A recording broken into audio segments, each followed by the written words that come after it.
Yeah ఆర్టీసీని నష్టాల నుంచి లాభాల బాట పట్టించాం. దేశంలోని అత్యుత్తమ రవాణా సంస్థగా తెలంగాణ ఆర్టీసీ ఉన్నది. మహాలక్ష్మి పథకం ద్వారా మహిళలకు ఇక ఒక వీడియో చూపిస్తాం మీకు. ఇగో మంచి టైంకి వచ్చింది. మహాలక్ష్మి పథకం ద్వారా మహిళలకు 11,377 కోట్ల ఆదా అవుతుందని మంత్రి పొన్నం ప్రభాకర్ అంటున్నారు. మహిళలకు మంచి చేసినాం. ఈ ఉచిత బస్సు అనే పథకం తీసుకొచ్చి మహాలక్ష్మి పథకం, ఈ ఉచిత బస్సు ప్రయాణం వల్ల మహిళలకు 11,000 కోట్ల పైన ఆదా చేసినామని కాంగ్రెస్ మంత్రి పొన్నం ప్రభాకర్ గారు గప్పాలు చెప్తున్నారు కదా. నిజం నేను చూపిస్తాను మీకు. ఇప్పుడు నిజం వేరే ఉన్నది, ఈ గప్పాలు వేరే ఉన్నాయి. ఒక్క నిమిషం ఈ ఒక్క వీడియో చూడ్రి. నమస్తే. నిన్న పొద్దుగాల మేము 4:30కి వాకింగ్ పోతాము. నేను ఇంకొక ఆయన ఇంజనీరు ఆంధ్ర ఆయన. సరే పంచగుట్టకి వెళ్ళి అట్లా వస్తున్నాం. వస్తుంటే పంచగుట్ట బస్ స్టాప్ కాడ Galleria shopping mall bus stop కాడ ఒక ఆమె 5:45కు నిలబడి ఉన్నది. సో ఆమె డ్యూటీకి పోవాలి, డ్యూటీ ఎర్రగడ్డ. అయితే ఒక్క బస్సు కూడా ఆపుతలేదు. అయితే నేను ఆమెను అడిగిన, ఆమె కొంచెం అప్సెట్ ఉండే మేము ఎట్లా బస్సు.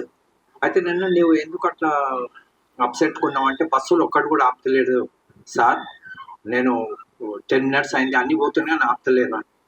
ఎందుకు ఆపని, నీకు ఫ్రీనే కదా అంటే, అదే కదా రేవంత్ రెడ్డి పెద్ద తప్పు చేసింది. ఈ మహిళలకు ఫ్రీ పెట్టేసి మా ఇజ్జత్ అంతా తీసేసింది. మాకేమీ రెస్పెక్టే లేదు. మహిళా ఇజ్జత్ అంతా తీసేసానే నీ మాట. ఈ మాట ఆమె అన్నది. అయితే నువ్వు మాట్లాడతావు అంటే, వద్దు సార్ నాకు మొదలే చాలా కష్టాలు ఉన్నాయి అని అన్నారు. Thank you. వీడియో చూసారు కదా. ఇప్పుడు పొన్నం ప్రభాకర్ అన్న మాట్లాడింది ఒకసారి కంపేర్ చేయండి. దీనికి దానికి నక్కకు నాగలోకి అనుకున్న తేడా ఉన్నదా లేదా మీరు చెప్పురా కామెంట్ సెక్షన్లో. ఇది నేను చెప్పింది నిజమైతే నిజం అన్నది, అబద్ధం అయితే అబద్ధం అన్నది. ఒకవేళ మహిళలు ఎవరైనా చూస్తే మీరైనా కామెంట్ చేయొచ్చు. ఇప్పుడు పొన్నం ప్రభాకర్ అన్న ఏమంటుండో 11,377 కోట్లు ఆదా చేసినాం, మహిళలకు మేలు చేసినాం, ఇది గొప్ప పని అని పొన్నమన్న చెప్తున్నాడు.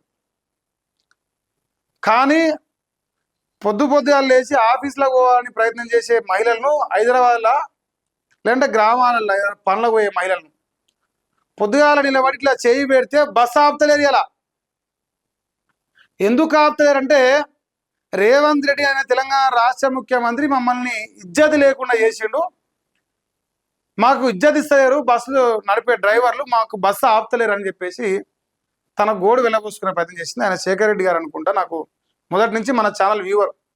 పొద్దుటి లైవ్కి వస్తుంటేనే పంపించిండు. సరే నేను లేట్ అయింది నిన్న ఆఫీస్లో లైవ్ చేయాలని నేను టెన్షన్లో వదిలేసి వచ్చిన. తీరా సమయాన్ని చూస్తే ఇప్పుడు ఇలా న్యూస్ వచ్చింది. ఈ సమయం సందర్భం మంచిదని చెప్పేసి మీకు చూపించిన. ఇప్పుడు పొన్నమన్న మీరు చెప్పే దాంట్లో నిజం ఉంటే దాని వెనకంగా బాధ కూడా అంతే ఉన్నది.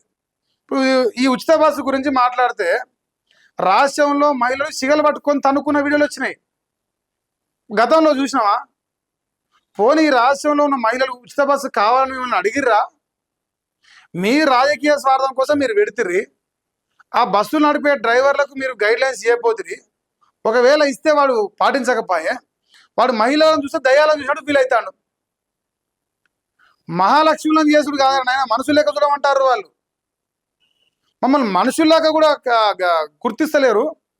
ఒక ఆడబిడ్డ ఆగింది రోడ్డు మీద, బస్సు ఆపుతాంది, మరి ఆడబిడ్డను బస్సు ఎక్కించుకొని ఇంకిత జ్ఞానం కూడా లేకుండా డ్రైవర్లు బస్సులు నడుపుకొని వెళ్ళిపోతున్నారు అట్లనే ఆపకుండా.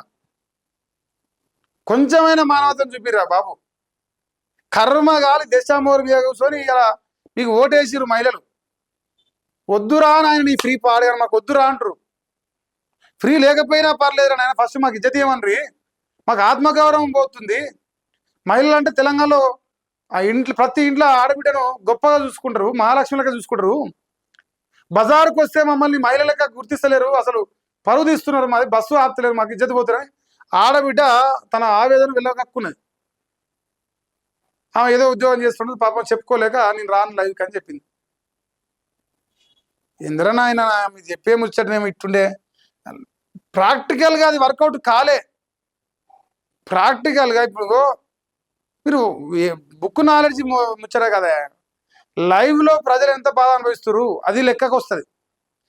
మీ ఫ్రీ బస్సు పెట్టిరు, ఓకే 100% పెట్టిరు, దాని తప్పు పడతలేండి, పెట్టిరు నిజమే. కానీ ఫ్రీ బస్సు పెట్టడం వల్ల మహిళలు సంతోషంగా లేరు. ఇప్పుడు ఇట్లా ఏం చెప్తే బీఆర్ఎస్ ఉన్నట్టుంది అందుకే గట్టాలి అంటారు. ఏమో బీఆర్ఎస్ అనే మహిళలే, కాంగ్రెస్ అనే మహిళలే, బీజేపీ అందరు మహిళలే కదనే, ప్రతి ఇంటి ఆడబిడ్డలే కదా. పోనీ అట్లీస్ట్ ఆ డ్రైవర్ల కన్నా చెప్పురి. ఆర్టీసీ డ్రైవర్ అనేటోడు ఎవడైనా సరే ఈ రాష్ట్రంలో ఉచిత బస్సు పథకం ప్రకారం మహిళను బస్సు ఎక్కడానికి మహిళ రోడ్డు మీద వెయిట్ చేస్తూ చేయి పెడితే బస్సు ఆపకపోతే వాడిని పూర్తిగా విధుల నుంచి తప్పిస్తాం, జీవితంలో మళ్ళీ వెనుకకి తీసుకోము, సస్పెండ్ కాదు, మొత్తానికి డిస్క్వాలిఫై చేస్తామని చెప్పి అట్లనే ఆశ్చర్యం చూద్దాం. మీ మీ మీ ప్రయత్నం మంచిదే సరే, మహిళలకు రూపాయి మీరు ఇచ్చాలనే ప్రయత్నం చేసినా మీరు చేసిరేమో, కానీ దాంతో మహిళలు సంతోషంగా లేరు. ఏమర్రా నాయన మీకే ఎరకాలి.